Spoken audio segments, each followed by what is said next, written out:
The catalyst for a new version of the band was the book I wrote, which was published 5 years ago. I decided to organise 2 concerts at Cafe Otto in Hackney in 2021.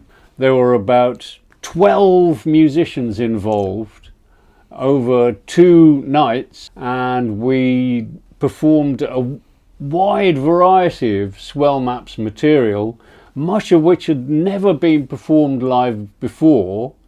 And Lee McFadden and Dave Callahan, they're part of the current incarnation of Swell Maps, and we've recorded an album together, and we're continuing to perform live on stage together with our bandmates Jeff Bloom on drums and Lucy Recheratova on keyboards, and Chloe Harrington, a very gifted multi-instrumentalist. Well, to start with, I grew up listening to Swell Maps. Literally had my head under the duvet listening to them on the John Peel show on Radio 1, and I was quite honoured to be asked by Jowe, who I knew from, I guess, my musical social life in Hackney over the years, to play with the band initially on these shows at Cafe Otto, but also as we found that being in the band inspiring enough to write new songs and record a new album. From my own point of view, I was as a long-standing fan, I was kind of determined to try my best to make it as good as or better than the original band. I'm really proud of the way the album's come out. Been in various ventures with Jowe since over the last few years, and just after Nicky died in 2006, there was supposed to be a show where Nicky and Jowe were playing together in Berlin. Of course, Nicky's death, that didn't happen. Jowe and myself went over there with Nicky's drummer Ian Wadley, and we were playing Swell Maps songs at the time, and that was the first time I was actually playing Swell Maps material, which for me was a major honour, and it still is. Like Dave, we were kind of asked from the very beginning. I mean, when you say about a new album, it's part new and part not, because there is some material that was developed way back in the day, and myself, Dave, Jeff, Chloe, Lucy are all putting our hallmark on it and kind of finishing those sketches off, which I think what really makes this new C21 album very interesting. And the writing process has in fact involved many people from the original incarnation. I think it's good to give credit to a lot of the original gang, because there were 6 of us. There was me and Nicky Sudden, Epic Soundtracks, Richard Earle, John Cockrell, and Phone Sportsman, otherwise known as David Barrington. Now, us 6 operated as a kind of collective, and we recorded together and wrote a lot of the music together. And I'm still collaborating with a couple of those guys, so that's satisfying on a different level as well. But I approached it with the idea of not being daunted by a band that was a teenage kind of, along with a lot of other bands of that era, I was a teenage fan of.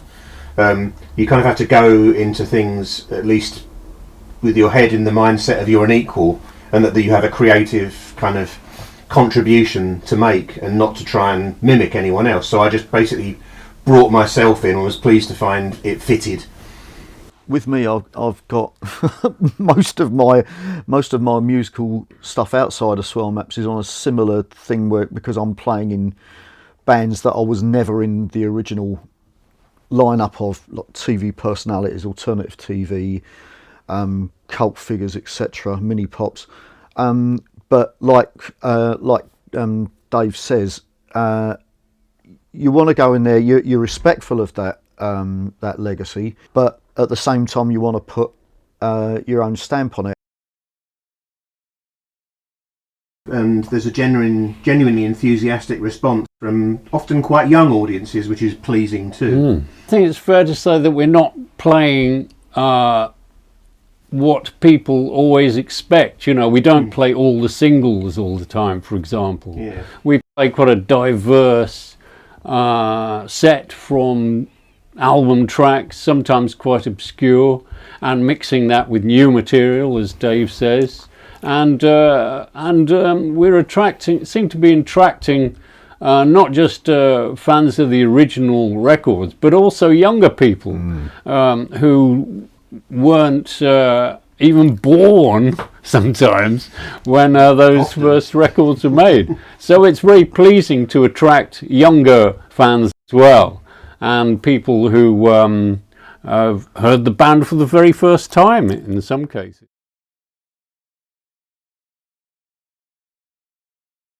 Well, it was always my hope with Swell Maps from the very start that there'd be very careful balance between the more accessible side, which are the more immediate songs, the shorter material.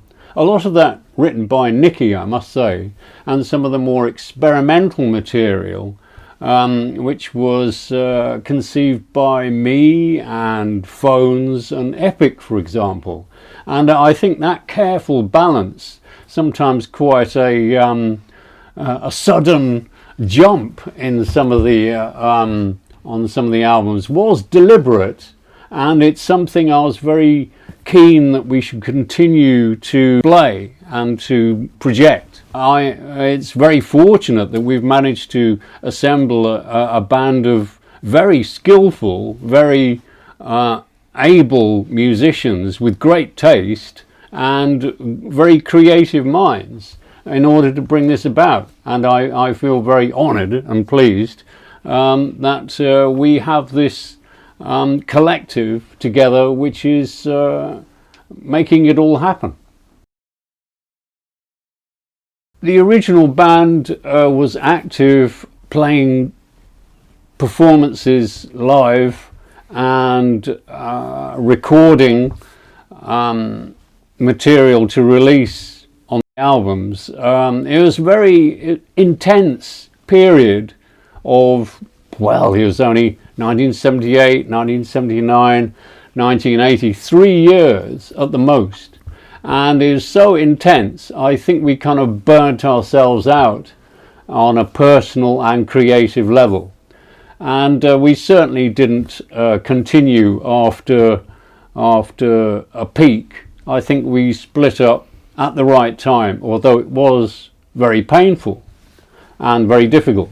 In a sense, all the members continued as we did before 1977 in doing various projects together. The album I recorded with Epic is a good example. We were doing a project before Swell Maps, and we continued doing that project afterwards. And Nicky did his solo career. Sometimes Epic was playing with him as well. And some of those collaborations are still continuing today. I've been composing with John Cockrell and with Phones quite recently for the material for the new album. So, you know, that incarnation of Swell Maps reached a peak, and it disintegrated, unfortunately. And it's a real shame that we couldn't reconstitute a new incarnation with Nicky and Epic. But we're making do, and I think we're making do very well. And I hope they would be proud of what we're doing.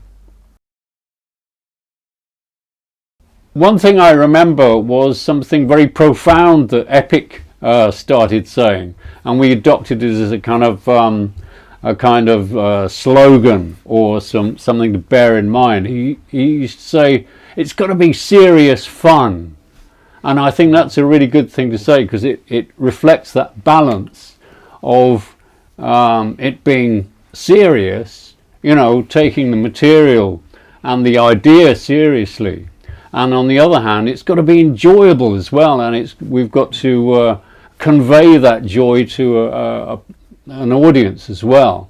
So it's something I always try to bear in mind, keeping that balance between. And as a fan who used to follow the band, it was a very irreverent band. Yes. And that's why I was saying, as a fan, you could go into it without too much kind of awe. You could go in there and be a little bit irreverent about the whole thing, and it's still in the spirit of the band. What I liked as a fan was that Swell Maps were not afraid to try any genre they wanted, and they weren't afraid to fall flat on their backside whilst doing so. And I kind of respected that, devil may care kind of attitude. Well, punk has become a genre now. To me, Swell Maps is kind of the archetypal kind of pure punk band where everything was open. Whether you had any ability or not, your imagination could do the whole thing. Yeah. Yes. At the time, a lot of reviewers and some people who came to see us perform expressed confusion about what we were trying to do.